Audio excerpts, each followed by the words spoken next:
મોરબીના ખેડૂતો સાથે મંત્રણા કરવા આખરે સરકાર થઈ તૈયાર। ખેડૂતો સાથે મંત્રણા કરવા સરકાર વતી મોરબી કલેક્ટરે આપ્યું આમંત્રણ। ઉર્જા વિભાગના પત્રના આધારે કલેક્ટરે ચર્ચા માટે ખેડૂતોને આમંત્રણ આપ્યું।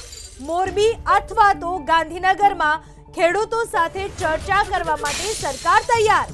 ખેડૂત સમિતિના સભ્યોને સરકારે ચર્ચા કરવા આપ્યું આમંત્રણ। સરકારની ઉચ્ચ સ્તરીય કમિટી સાથે ચર્ચા કરવા ખેડૂતોને આમંત્રણ અપાયું।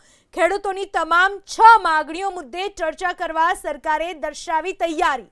ખેડૂતોના પ્રશ્નોના ઝડપી નિકાલ માટે સરકાર તત્પર હોવાનું કલેક્ટરનું નિવેદન। સમસ્યાનો ઉકેલ ન આવે ત્યાં સુધી વીજપોલની કામગીરી બંધ રહેશે। સરકારના વિવિધ જીઆરનો આધાર લઈ મુસદ્દો તૈયાર કરવામાં આવ્યો। સરકારે આમંત્રણ આપેલું છે। આજે 11મો દિવસ છે ખેડૂત આંદોલનનો, ત્યારે મોરબીના કલેક્ટરે વાત કરી તે મુજબ સરકારે આમંત્રણ આપ્યું છે। સરકાર ખેડૂતો સાથે વાતચીત કરવા માટે તૈયાર છે।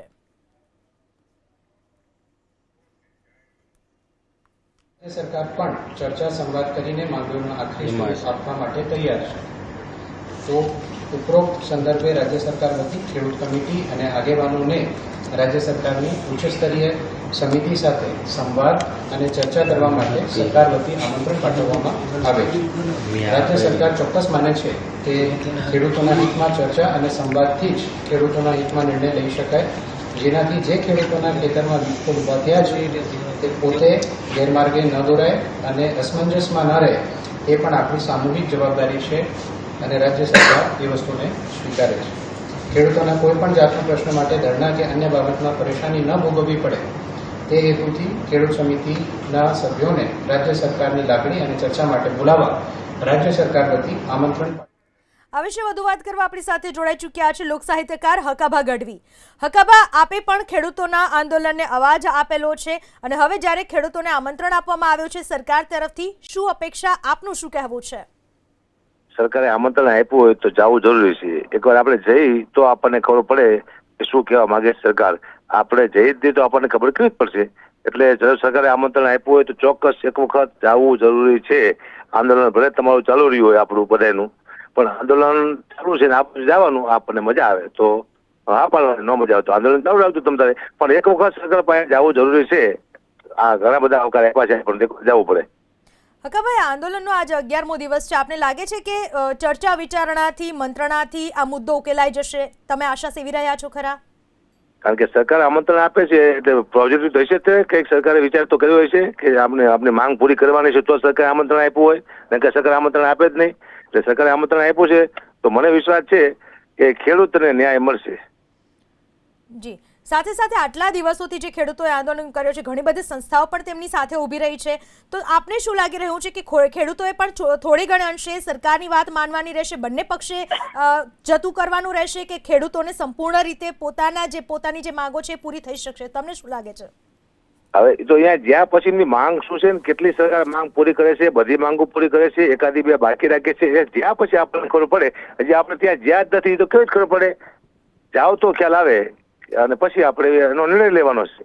હકાભાઈ, સૌથી મોટો મુદ્દો આ લોકોનો ખેડૂતોનો વીજ પોલને લઈને છે, વીજ વળતરને લઈને છે, એ મુદ્દે તમારું શું કહેવું છે?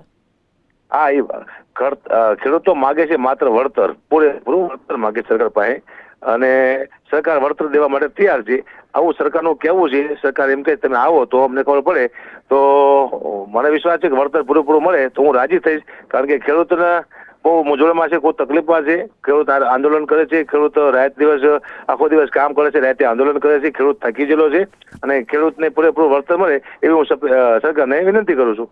જી હકાભા, આભાર આપનો અમારી સાથે વાત કરવા બદલ।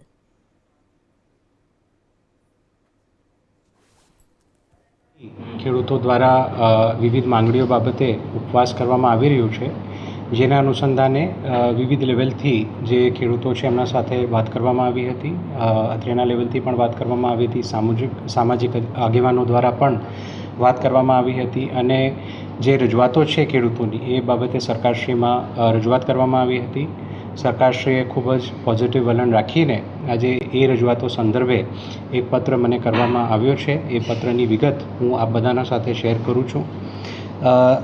પત્રમાં મને જે સંબોધીને લખવામાં આવ્યું છે એમાં સરકારશ્રી દ્વારા કહેવામાં આવ્યું છે, મોરબી જિલ્લા ખેડૂત સમિતિ દ્વારા વીજળીના થાંભળા ખેતરમાં નાખવા સંદર્ભે ધરણા ચાલી રહ્યા છે. ખેડૂત સંબંધી સમિતિ દ્વારા માનનીય મુખ્યમંત્રીશ્રીને લેખિતમાં આપેલ માંગણીઓના આવેદન સંદર્ભે ખેડૂત સમિતિના સભ્યો અને આગેવાનો સાથે રાજ્ય સરકારની ઉચ્ચ સ્તરીય સમિતિના સભ્યશ્રીઓ સાથે ટેલિફોનિક તથા રૂબરૂ ચર્ચા ખેડૂત સમિતિના સભ્યો અને આગેવાનો સાથે થયેલ છે. વહીવટી તંત્રના વડા તરીકે આપણે પણ ખેડૂત સમિતિઓની વિનંતી કરેલ છે. ખેડૂતોના વિશાળ હિતમાં રાજ્ય સરકાર રાજસ્થાન સહિત અન્ય સરકારની તુલનામાં ખુલ્લા મનથી નિર્ણય કરવા માંગે છે. સમિતિના સભ્યશ્રીઓએ ટેલિફોનિક ચર્ચા દરમિયાન વાતચીત થયેલ છે. ટેલિફોનિક બાબતો ટેકનિકલ અને કાયદાકીય હોય જેનો ઉકેલ ચર્ચા વિચારણા અને સંવાદ વગર કોઈપણ રાજ્ય અને દેશમાં સંભવ નથી. એનાથી આપ સૌ વિદિત છો. દેશમાં અને દુનિયામાં બનેલી ઘટનામાં પણ હમણાં આપે જોયું છે કે સંવાદ અને ચર્ચા વગર ઉકેલ સંભવ નહોતા. રાજ્ય સરકાર પણ ચર્ચા સંવાદ કરીને માંગણીઓનું આખરી સ્વરૂપ આપવા માટે તૈયાર છે. તો ઉપરોક્ત સંદર્ભે રાજ્ય સરકાર વતી ખેડૂત કમિટી અને આગેવાનોને રાજ્ય સરકારની ઉચ્ચસ્તરીય સમિતિ સાથે સંવાદ અને ચર્ચા કરવા માટે સરકાર વતી આમંત્રણ પાઠવવામાં આવે છે. રાજ્ય સરકાર ચોક્કસ માને છે કે ખેડૂતોના હિતમાં ચર્ચા અને સંવાદથી જ ખેડૂતોના હિતમાં નિર્ણય લઈ શકાય, જેનાથી જે ખેડૂતોના ખેતરમાં વીજપોલ ઊભા થયા છે તે પોતે ગેરમાર્ગે ન દોરાય અને અસમંજસમાં ન રહે, તે પણ આપણી સામૂહિક જવાબદારી છે અને રાજ્ય સરકાર એ વસ્તુને સ્વીકારે છે. ખેડૂતોના કોઈપણ જાતનો પ્રશ્ન માટે ધરણા કે અન્ય બાબતમાં પરેશાની ન ભોગવવી પડે તે હેતુથી ખેડૂત સમિતિના સભ્યોને રાજ્ય સરકારની લાગણી અને ચર્ચા માટે બોલાવવા રાજ્ય સરકાર વતી આમંત્રણ પાઠવવા વિનંતી છે. તો આપ તમામ જે ખેડૂત મિત્રો છે એમને પણ હું રાજ્ય સરકાર શ્રી વતી આ જે આપની તમામ માંગણીઓ છે એના માટે ચર્ચા માટે આમંત્રિત કરું છું. અને સરકારશ્રી આ તમામ મુદ્દાઓ બાબતે પોઝિટિવ છે એ બાબતમાં આ પત્રમાં પણ ઉલ્લેખ કર્યું છે. રાજસ્થાન સરકાર અને અન્ય સરકારોના પણ જે વિવિધ જીઆર છે આનું પણ ઉલ્લેખ સરકારશ્રીના આ પત્રમાં કરવામાં આવ્યું છે.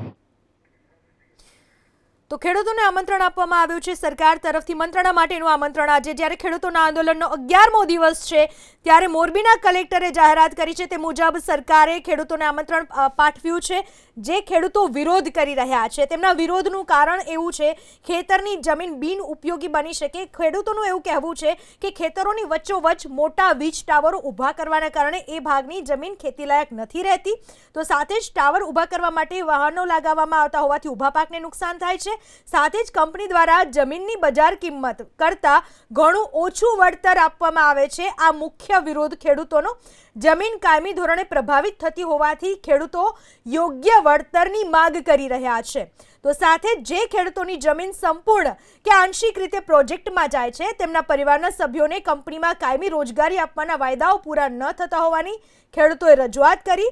તો સાથે ઘણી જગ્યાએ ખેડૂતો સાથે યોગ્ય સંમતિ સાધ્યા વિના કે વળતર નક્કી કર્યા વિના જ પોલીસ પ્રોટેક્શન સાથે બળજબરીથી કામ કરી દેવામાં આવતું હોવાથી ખેડૂતોમાં રોષ જોવા મળ્યો. આ તમામ બાબતોને લઈને ખેડૂતો વિરોધ પર ઉતર્યા છે. 11મો દિવસ છે ત્યારે આજે સરકાર તરફથી ખેડૂતોને આમંત્રણ મળ્યું છે. આ વિશે વધુ માહિતી આપવા આપણી સાથે ફોન લાઈન પર જોડાઈ ચૂક્યા છે મારા સંવાદદાતા. જે રીતે સરકારે આમંત્રણ પાઠવ્યું છે ખેડૂતોને ચર્ચા માટે વિચારણા માટે આમંત્રણ આપ્યું છે, ખેડૂતોનું શું કહેવું છે?